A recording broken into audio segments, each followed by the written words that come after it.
Dahil ang panawagan na itaas ang minimum na sweldo ng mga manggagawa sa gobyerno sa 33,000 Philippine pesos ay malamang isusunod ngayon taon.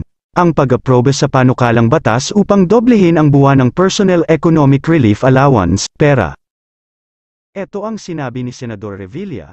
Nararapat lamang na tingnan natin muli kung sapat pa ba ang natatanggap ng mga kawani ng ating gobyerno lalo na at tuloy-tuloy ang pagtaas ng presyo ng mga pangunahing bilihin.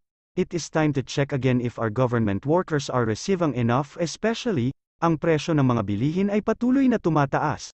Kaya naman dapat nating bisitahin at rebisahin muli ito, idinagdag ng nagmamalasakit na senador. Thank you for watching.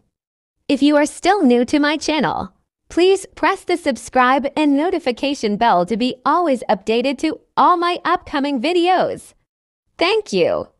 Always at your service. Sir Absalon. Sa iyong ngiti, ako'y nahuhumaling. At sa tuwing ikaw ay lalapit, ang mundo ko'y